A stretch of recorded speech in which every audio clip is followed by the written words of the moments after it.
오늘 본문이 지난주와 좀 연관성이 있기 때문에 삼부 성도님들께만 좀 지난주 그 세족식의 의미에 대해서 한 3분 정도 복습 겸, 여러분들에게는 복습이 아니겠지만 설명을 드리고 오늘 말씀으로 들어가도록 하겠습니다. 우리가 보통 그 세족식 하면 예수님께서 선생님으로서 모범을 보였다든지 또는 도덕적인 윤리적인 차원에서 샘플이 되었다든지 겸손에 대한 본이다, 이 정도로만 이제 알고 있습니다. 물론 그런 의미가 분명히 있는데 당시 사회적 통념에서 또 구약의 배경 속에서 이 세족식은 조금 근본적인 다른 이유가 있습니다. 첫째, 유대 사람들은 모든 삶의 중심이 성전이에요. 그래서 그 성전에 출입하려면 제사장서부터 반드시 정결케 하는 목욕이나 또는 손발을 씻어야 됩니다. 그래야 성전에 들어갈 수가 있어요. 구약에서 말했던 성전은 신약으로 넘어와서 누구로 실체가 드러나죠? 예수 그리스도. 그러면 그 예수 그리스도에게로 영접되어지고 들어간다는 것은 뭘 거쳐야 될까요? 정결의식을 거쳐야 돼요. 예수 그리스도께서 그것을 위해서 이 땅에 오셨단 말이죠. 그래서 십자가의 죽으심으로 우리를 세족식 하시듯이 정결케 하셨습니다. 그래서 예수님이 제자들의 발을 씻었다는 것은 말 그대로 자기의 가족으로, 자기의 사람으로 참 성전이신 그분에게로 우리를 환영하시고 맞아주시고 영접했다는 뜻입니다. 또 유대인들은 반드시 집 입구에 돌 항아리 같은데 물을 담아 두었어요. 이유는 외부인이 들어오시거나 가족들이 출입을 할 때 밖에서 더러워졌던 것들을 거기서 씻고 그리고 들어옵니다. 그렇게 함으로써 주인에게는 그 행위가 이제 당신은 우리의 가족의 일원이고 우리와 동등한 사람입니다라는 인정함이 되어지는 겁니다. 그러니까 예수님이 제자들의 발을 씻겨 나갔다는 것은 단순한 의미가 아니라 우리가 그리스도와 한 몸이 되고 새로운 한 가족 공동체가 되었다는 의미예요. 자, 그런 차원에서 오늘 본문을 좀 두 번째로 이어가겠는데요. 미진한 설명이었다면 여러분들이 인터넷에 들어가서 지난주 설교를 한번 청취하시는 것도 도움이 될 것 같습니다. 1절 제가 읽습니다. 6월절 전에 예수께서 자기가 세상을 떠나 아버지께로 돌아가실 때가 이른 줄 아셨다. 앞을 좀 잠깐 보실까요? 요한복음에는 유독 자주 등장하는 단어가 때라는 단어입니다. 때. 이 때라는 말이 요한복음에는 전부 어디에 초점을 맞춰 진 표현인가 하면 그리스도의 십자가의 죽음의 때에 초점을 맞출 때 이 단어가 등장을 해요. 기억나시죠? 요한복음 2장의 첫 표적 때 예수님이 가나의 혼인잔치 초대를 받았습니다. 거기 이미 예수님의 모친이 와 계셨는데 포도주가 떨어졌어요. 이 포도주가 떨어졌다. 그러자 예수님이 이런 대답을 꺼냅니다. 여자여, 이 일이 나와 무슨 상관이 있나이까? 그 다음에 한 말이 뭐죠? 내 때가 이르지 아니하였나이다. 그 때는 죽음의 때, 죽음의 시간을 얘기해요. 아직 그 시간이 오지 않았습니다. 그 뜻이었어요. 근데 이제 오늘 13장쯤 건너오니까 이제 두 번째 큰 단락의 챕터에서 예수님이 이제 그때가 이르렀다 그 말이에요. 그때가 이르렀다. 자, 우리는 여기에 한 걸음 멈추어 서서 좀 묵상해야 될 첫 번째 과제가 드러납니다. 예수님의 일생을 추적해 보면 반드시 하나의 일관성이 있는데 자기 마음대로 자기의 의지나 계획대로 걸어간 길이 없어요. 철저하게 자기를 이 땅에 보내신 이 아버지의 계획과 아버지의 뜻을 따라서 움직이셨습니다. 그래서 예수님의 죽음에는, 저 가파른 갈보리 언덕으로 향하는 길에는 죽음의 색깔이 독특해요. 일체 비장함이나 장렬함이 전혀 배제되어 있습니다. 오히려 온 인류의 구원을 위해서 걸어가는 이 길에 비장해도 누가 뭐라 그럴 리 없고 장렬함이 드러나도 누가 탓할 리 없을 텐데 일체 그런 뉘앙스나 흔적이나 느낌이 없어요.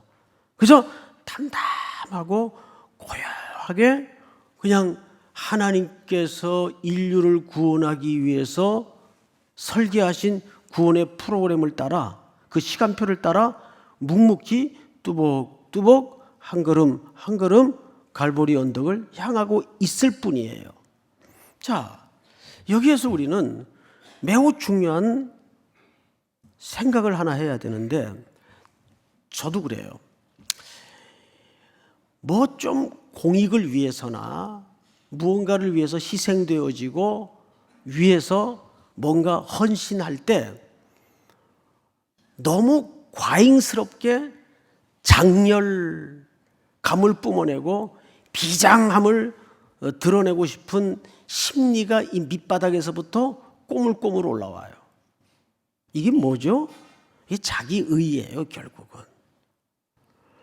근데 왜 자기의가 드러나냐 하면 그 일의 속성을 제대로 모를 때, 그게 자기 일인 줄 알 때 자기의가 그렇게 꼬물꼬물 드러나고 쓸데없이 비장해지고 쓸데없이 장렬해져요. 예수님의 걸음을 보면 일체 그런 느낌과 색깔이 드러나질 않습니다. 왜? 이 일은 아버지께서 나를 이 땅에 보내신 목적이요 걸어가게 하신 길이기 때문에 모든 초점이 아버지께 맞춰져 있지 사람에게 드러나 보이거나 사람에게 표현하기 위해서 어떤 액션도 드러내질 않습니다. 그 모든 겸손은 여기서부터 시작이 되는 거예요. 이 일이 누구의 일인가? 초점이 맞춰질 때 우리는 분기탱천할 이유도 없고 감정이 과잉될 아무 근거가 없어요. 담담하게 주께서 설계하신 구원의 프로그램을 따라서 그냥 인류를 사랑하기 위해서 뚜벅뚜벅 걸어가시는 거예요. 그런데 여기에 또 보면 이런 표현이 하나 있습니다. 3절, 저녁 먹는 중 예수는 아버지께서 모든 것을 자기 손에 맡기신 것과 또 자기가 하나님께로부터 오셨다가 하나님께로 돌아갈 것을 아셨다라고 돼 있어요. 앞을 잠깐 보실까요? 이게 무슨 얘기냐 하면 아버지는 아들을 믿었어요. 그래서 이 구원에 관한 모든 직임을, 책무를 아들에게 다 맡겼어요. 이제 공은 누구에게 넘어와 있죠? 예수님이신 아들에게 넘어와 있어요. 그래서 예수님이 방금 말씀하신 것처럼 그렇게 지금 한 걸음 한 걸음 떼고 있습니다. 그러다가 십자가 달리시기 전날 밤 겟세마네 동산에서 치열하게 갈등해요. 어느 정도까지 표현을 하셨는가 하면 아버지요, 이 잔을 피할 수만 있다면 피할 수는 없는 겁니까? 왜? 너무 아버지를 사랑하고 그 뜻을 이루고 싶은데 한켠에 이 아버지와의 단절이 너무 힘든 거예요. 아버지와의 끊어짐이 너무 아픈 거예요. 이 기로에서 또 한켠에 아버지께서 나를 이 땅에 보내신 목적은 이 땅에 죽은 저 불쌍한 영혼들을 구원해내기 위해서 나를 십자가의 제단에 제물로 보내셨는데 어떡하나 온 밤을 지새면서 갈등해요. 그러다가 최종적으로 결정을 내리시죠. 내 뜻이 이루어지기 원하기보다는 아버지의 뜻이 이루어지기를 원하나이다 하고 그 죽음의 잔을 마시기로 결단을 합니다. 만약에 예수님께서 그 갈등 없이 그냥 쑥 십자가에 죽으셨다면 감동이 좀 덜했을 것 같아요. 그런데 치열하게 고민하시고 땀방울이 핏방울이 되어 배어 나올 정도까지 혹독한 밤을 지생 끝에 예수님이 제가 이 죽음의 잔을 마시겠습니다 이렇게 결정하셨을 때 저는 거기서 절절한 그분의 마음을 오히려 더 헤아릴 수 있고 눈물이 나는 거예요. 정말 힘드셨겠구나. 주님이 우리를 그 정도까지 사랑하셨구나. 별로 감동스러운 표정들이 아니신 것 같은데 그렇게 순종하신 길이에요. 그래서 오늘 1절에 보니까 이런 표현이 있죠. 아버지께로 돌아가실 때가 이른 줄 아시고 세상에 있는 자기 사람들을 사랑하시되 어떻게 사랑하셨어요? 끝까지 사랑하셨어요. 근데 이 끝까지 사랑하신 대상이 누굽니까? 자기 사람들이에요. 왜 이런 독점적 표현을 썼을까요? 여긴 2절 때문입니다. 2절 한번 읽어볼까요? 다 같이 시작. 마귀가 벌써 시몬의 아들 가롯 유다의 마음에 예수를 팔려는 생각을 넣었더라.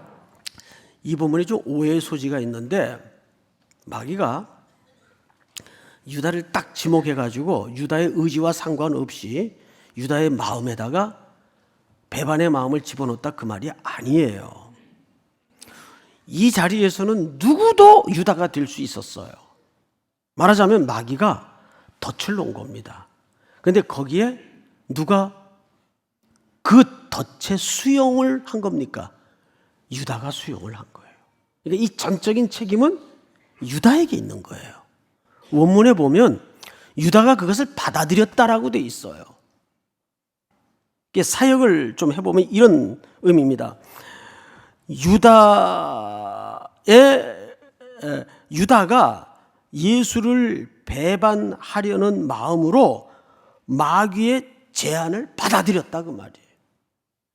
그러니까 이것은 누구에게도 가능성이 있었던 일이었는데 그 덫에 누가 수용이 된 겁니까? 유다가. 이 책임은 전적으로 유다에게 있는 거예요. 그리고 그는 그 자리를 떠나서 나갔어요. 이 자리를 떠나서 나가고 그때가 밤이러라라고 돼 있어요. 밤이러라. 영원한 어둠 속으로 들어간 거예요. 그런데 1절에 보니까 자기 사람들을 사랑하시되 어떻게 사랑하셨다고요? 끝까지 사랑하셨어요. 여러분, 이 끝까지 사랑하셨다는 말은 시간의 어떤 마지막 타이밍을 얘기하는 게 아닙니다. 이거는 굉장히 물리적인 개념인데 끝까지 사랑하셨다는 말은 이런 뜻입니다. 완성하셨다 그 말이에요. 그러니까 석공이 원석 하나를 발견했어요. 자, 이걸 가지고 멋있는 작품을 하나 만들어야 되겠다. 계획을 했으면 그때부터 끌과 정을 망치를 동원해서 그때부터 잘라내고 호흡하고 쑤셔대고 찔러대고 덜어내고 베어내서 의도하고 계획하던 작품을 만들어 가요. 그러면 작품의 입장에서는 작품을 포이에마라 그러죠. 작품의 입장에서는 아프죠. 괴롭죠. 싫죠. 저항도 나오죠. 그러면 아유 나 이게 도저히 고집세서 안 되겠다. 그러지 않는다 그 말이에요. 태평양을 건너서 바다 끝까지라도 또 음부의 자리를 펼지라도 주님은 계획하신 것을 끝장을 보신다는 말은 완성하신다 그 말이죠. 그래서 예수님이 요한계시록에 자기를 어떻게 표현했어요? 알파와 오메가라는 말이 그 말이에요. 시작한 것은 완성하신다 그 말이에요. 거기에는 우리가 좌절해도 이유가 없어요. 실패해도 이유가 되질 않아요. 그러니까 우리의 완성의 근거는 우리의 인내나 우리의 가능성이 아니에요. 기독교는 인간의 잠재력이나 가능성을 새롭게 하거나 그걸 빌미로 인간이 더 나은 인간을 만드는 작업이 아닙니다. 그 모든 기초는 하나님의 끝까지 가는 사랑의 기초가 있는 거예요. 그 안에 우리가 걸려 있어요. 운명적으로. 그래서 우리는 포기될 수도 없고 좌절할 수도 없어요. 왜? 그분의 손에 붙들려 있기 때문에 그분이 끝장을 보신다니까요. 자, 그 신뢰를 이제 우리가 하나 만나게 됩니다. 4절을 볼까요? 저녁 잡수시던 자리에서 일어나 겉옷을 벗고 수건을 가져다가 허리에 두르시고 이에 대야에 물을 떠 제자들의 발을 씻으시고 그 두르신 수건으로 닦기를 시작하여 6절 시작. 시몬 베드로에게 이르시되 베드로가 이르되 주여 주께서 내 발을 씻으시나이까. 예수께서 대답하여 이르시되 내가 하는 것을 네가 지금은 안다 모른다 알지 못하나 이후에는 알리라. 8절 다 같이. 베드로가 이르되 내 발을 절대로 씻지 못하시리이다. 예수께서 대답하시되 내가 너를 씻어주지 아니하면 내가 나와 상관이 없느니라. 네, 이제 재밌는 대화가 세족식 가운데 주고받아졌어요. 자, 이 대화의 의미를 조금 세밀히 살펴보도록 하겠습니다. 제자들이 쭉 앉아서 이제 예수님이 대야에 물을 담아 허리에 수건을 동이고 하나하나씩 씻겨 오는데 베드로가 이걸 이제 봤겠죠. 쭉 지켜보고 있어요. 자기 순서에 왔습니다. 베드로가 이래요. 어떻게 선생님이 내 발을 씻길 수 있습니까? 절대로, 이 절대로라는 말은 영원히 약간 성격대로 표현을 해요. 극단적이죠. 아주 극단적으로 절대로 씻기지 못하겠습니다. 못합니다. 그러니까 그 극단적인 표현을 예수님이 받아요. 받아서 내가 네 발을 씻기지 않으면 너는 나와 상관이 없다. 예수님 또 이럴 것까지 없을 텐데 예수님이 이런 표현을 썼어요. 여기서 상관이 없다는 말은 무슨 뜻인가 하면 네가 나와 상속을 나누지 못한다 그 뜻이에요. 네가 나와 교제하지 못한다 그 뜻이에요. 그러니까 굉장히 근본적인 표현이에요. 근데 문제는 오늘 여러분들과 나눌 두 번째 묵상 과제가 뭐냐면 왜 베드로는 절대로 씻기지 못한다고 얘기했을까요? 그 동기가 뭘까요? 그 생각을 한번 해보셔야 됩니다.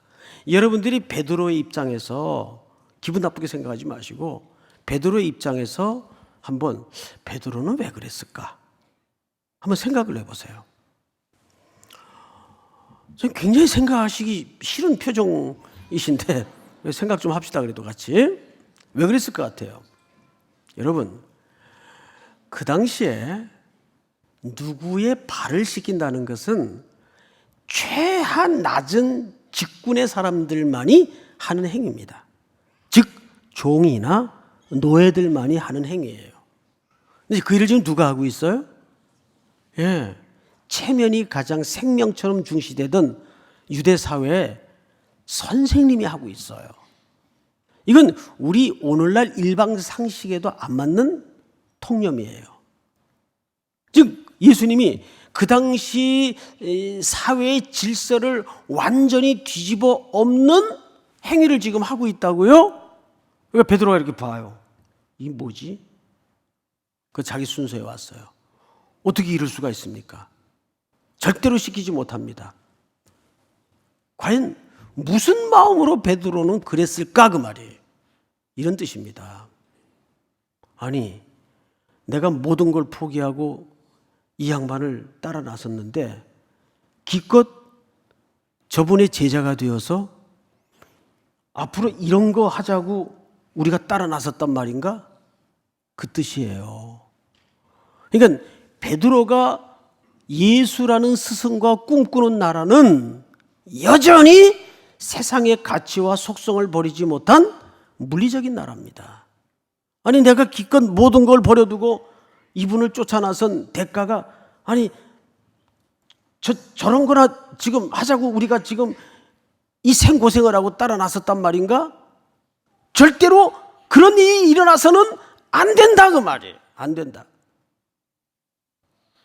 여러분 마태복음에 보면 주는 그리스도시요 살아계신 하나님의 아들이십니다. 10점 만점에 10점짜리 대답을 고백을 해요. 누가? 바로 이 베드로가. 그러자 예수님께서 드디어 자기의 오신 목적에 대해서 진술을 하세요. 설교를 하십니다. 가르치십니다. 이제부터 내가 많은 사람들에게 고난을 받고 죽음을 당할 것이다. 그러자 베드로가 뭐라 그래요? 선생님, 절대 그런 일이 일어나서는 안 됩니다 하고 항변을 해요. 따졌다 그 말이에요. 그건 우리가 꿈꾸는 나라가 아닙니다 선생님. 그 뜻이에요. 우리가 모든 걸 버려두고 선생님 따라 나선 게 이런 거나 하자고 따라 나선 게 아니다 그 말이에요. 자, 이런 부류의 사람들이 교회 바깥에 있습니까? 안에 있습니까? 교회 안에 있어요. 오늘날 많은 사람들이 기독교에 대해서 잘못된 오해를 갖는 게 예수 믿어가지고 세상의 헤게모니를 잡고 사회의 1%가 되어서 파워를 기르고 실력을 쌓아서 세상을 장악하고 하나님께 영광을 돌리겠다 그 말이에요. 이건 복음이 가르치는 질서가 아니에요. 그게 맞다면 예수님이 십자가에 죽어서는 안 되죠. 베드로의 논리가 맞는 거죠. 제자들은 베드로를 포함해서 지금 예수님이 이 제자 새롭게 가족이 된 공동체와 이루고자 하는 하나님의 나라의 속성과 질서가 뭔지를 몰랐어요. 예수님이 꿈꾸는 나라는 그런 나라가 아니었어요. 낮아지고 세상의 제물이 되어서 다른 일을 살려내는 일이에요. 회복시키는 일이에요. 섬기는 일이에요. 그것이 예수님이 이 제자 공동체와 즉 오늘날 교회 공동체와 꿈꾸는 예수님의 나라예요. 그러니까 베드로가 절대 이런 일이 일어나서는 안 됩니다. 그러자 예수님이 그래? 내가 네 발을 씻기지 않으면 너는 나와 상관이 없다. 즉 나는 너희가 꿈꾸는 나라를 만들기 위해서 이 땅에 오지 않았다 그 말이에요. 자, 성경을 또 보십시다. 9절 시몬 베드로가 이르되 주여 내 발뿐 아니라 손과 머리도 씻어 주옵소서. 하면 성경은 어디 가질 않아요. 금방 또 극단적으로 이쪽으로 와가지고 그러면 모욕까지 시켜주십시오. 이렇게 된 거예요. 그러니까 예수님이 뭐라 그러죠? 이미 목욕한 자는 발밖에 씻을 필요가 없느니라. 온몸이 깨끗하니라. 이게 무슨 얘기냐 하면 결론적으로 여기 목욕을 했다는 말은 이미 예수 그리스도의 흘리신 보혈의 피로 새로운 가족이 되고 그리스도와 한 몸이 되었다 그 말이에요. 그 얘기를 하는 거예요. 그러니까 손발밖에 씻을 수 없다는 말은 그 당시 요한이 이 글을 쓰면서 처음에 이 서신을 보냈던 공동체가 에베소 지역의 에베소 공동체입니다.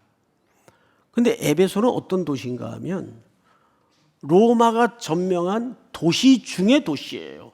로마의 가치와 로마의 철학과 로마의 문화가 가장 빼곡히 함축되어 있는 도시 중의 도시입니다.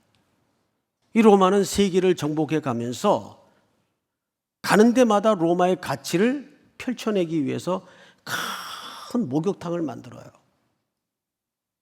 근데 그 목욕탕 규모가 동네 무슨 사우나 찜질방 그런 수준이 아니에요. 캐리비안 그 정도 수준이에요.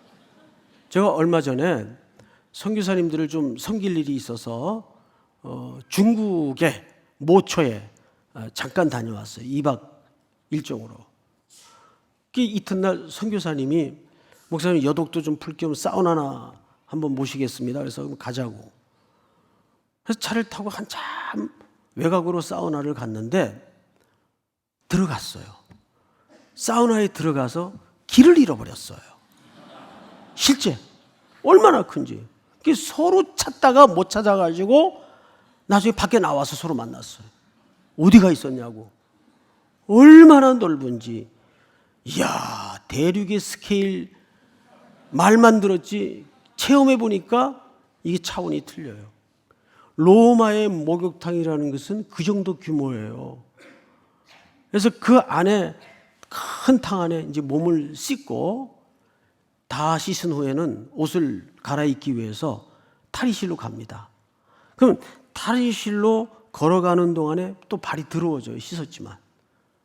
그래서 옷을 환복한 다음에 갈아입은 다음에 이제 다시 뭐만 씻으면 됩니까? 예, 발만 씻으면 되는 거예요. 이것이 그 당시 에베소 공동체 로마 문화의 한 단면이에요. 근데 로마인들이 탕 안에 함께 모욕을 한다는 것은 유일하게 그때만은 사회 계급과 모든 것이 다 평등해집니다. 그 안에서의 공간만은. 그러니까 목욕탕이라는 것은 그 당시에 단순한 몸을 씻는 공간이 아니고 교제와 문화와 모든 것이 교류되고 함께하는 멀티플 복합 공간입니다. 이것이 그런 이제 시대적 배경 속에서 쓰여진 글이라는 것을 우리가 놓쳐서는 안 되겠죠. 자, 그런데 결론. 그러면 예수님께서는 왜 우리에게 이렇게 끝까지 사랑하시는가? 왜? 여러분, 성경을 한번 보십시다. 14절. 다 같이 한번 읽어볼까요? 시작. 내가 주와 또는 선생이 되어 너희 발을 씻었으니 너희도 서로 발을 씻어주는 것이 옳으니라. 내가 너희에게 행한 것 같이 너희도 행하게 하려 하여 본을 보였노라. 34절 다 같이 시작. 새 계명을 너희에게 주노니 서로 사랑하라. 내가 너희를 사랑한 것 같이 너희도 서로 사랑하라. 너희가 서로 사랑하면 이로써 모든 사람이 너희가 내 누구인지를 알리라. 자, 이제 앞을 보십시다. 방금 전에도 말씀을 드렸지만 베드로를 중심으로 제자 공동체가 이해하고 꿈꾸었던 나라는 이 세상의 물리적인 나라와 일체 다를 바가 없었어요. 그런데 오늘날 이런 극명한 사례가 언제 가장 드러나는가 하면 선거 때 드러납니다. 선거 때 오만테서 전화가 다 와요. 한 번도 보지도 못한 사람들한테 전화가 와요. 그러면서 목사님 같이 그 젊은이들에게 영향력 있는 분들이 좀 이럴 때 우리 기독교 정치인들을 좀 밀어줘야 됩니다. 도와줘야 됩니다. 나 영향력 없어요. 무슨 내가 영향력이 있어요. 그리고 이럴 때일수록 기독교인들이 힘을 모아서 기독교인들이 많이 당선이 돼야 됩니다. 여러분, 제발 선거 때 기독교인들을 찍지 마시고 정치를 바르게 하는 사람들을 찍으세요. 예? 왜들 그러세요? 기독교가 힘을 모아가지고 규모를 키워서 세력을 가지고 이 세상에 파워를 형성하면 그래서 세상에 감동하고 세상에 끌려올 것 같아요? 그랬던 역사가 있던가요? 한 번도 그렇게 세상이 설득된 적은 없어요. 예수 그리스도께서 십자가에 낮아지고 비천하게 죽어서 제물이 될 때 세상은 무릎을 꿇었어요. 그런데 우리는 자꾸 무슨 흉내를 내죠? 세속적 가치관의 흉내를 어줍지 않게 내요. 힘을 갖자. 논리는 그럴듯한데 이거는 철저히 비성경적입니다. 세력을 키우자. 그래서 우리 기독교인들이 사회의 모든 요직에 앉아서 대한민국을 기독교 국가로 만들자. 망하려고 그래요? 아닙니다.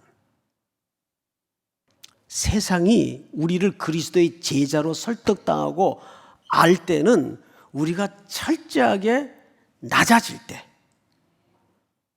십자가의 가치관을 따를 때 세상이 설득되고 항복하는 거지, 세력과 규모와 힘을 가져서 세상은 절대 우리를 대항하면 대항했지 설득당하지 않아요. 선거가 또 언제 있는지 모르겠는데 여러분, 선거 때 제발 예수 믿는 사람들을 뽑지 마시고, 예수 믿고 바르게 정치를 한다면요, 누가 뭐라 그러겠어요. 근데 아니니까 문제가 생기는 거야. 아니니까. 이제 이 설교를 또 누가 들으면 분명히 시비를 겁니다. 이제 넌 도대체 뭐냐 정체가. 에? 나는 예배당이에요. 예배당.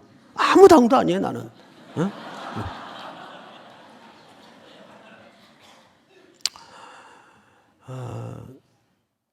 그만 교회가 그걸 잃어버렸어요. 지금 그 십자가의 가치관을 잃어버렸어요. 그래서 쓸데없이 흉내를 내요. 세상의 논리를 그대로 흉내를 내요. 재정이 있어야 되고 숫자가 많아야 되고 힘을 합해야 되고, 어디 십자가 정신이 힘을 합하는 정신입니까? 죽어지고 낮아지고 제물이 되어서, 그때야 세상은 드디어 참된 복음의 매력에 끌려올 수가 있는 거지. 그때야 교회가 진짜 그리스도의 제자구나 설득당하는 거지. 힘? 여러분, 그건 세상이 더 잘합니다. 예? 또 한 주도, 이건 교회 공동체에 국한된 얘기가 아니라 우리 개개인에게도 적용해야 될 얘기예요. 우리가 세상에 헤게모니를 붙잡는 싸움을 내려놓고 십자가의 정신을 붙잡는, 우리 방금 귀한 찬양, 우리 같이 찬양을 올렸죠? 나를 따르라, 나를 따르라. 너무 그 찬양을 듣는데 마음이 힘들더라고요. 나를 따르라, 나를 따르라 하는데. 우리 다 같이 일어나셔서 사명 찬양 드리십시다. 주님이 홀로 가신 그 길 나도 따라가오.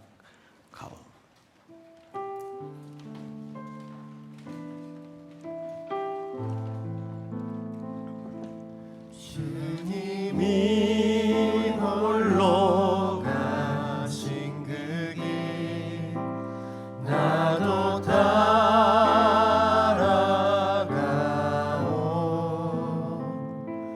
모든 물과 피를 흘리신 그 길을 나도 가오. 험한 산도 나는 괜찮소.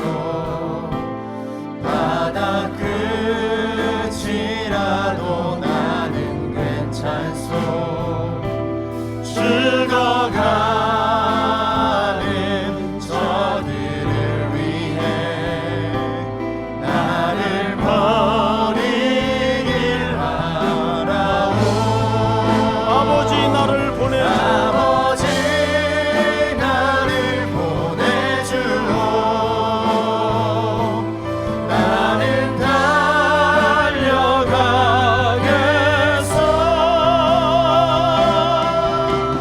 목숨도 아끼지 않겠소. 나를 보내주오. 세상이 나를 미워해도 나는 살아가겠소.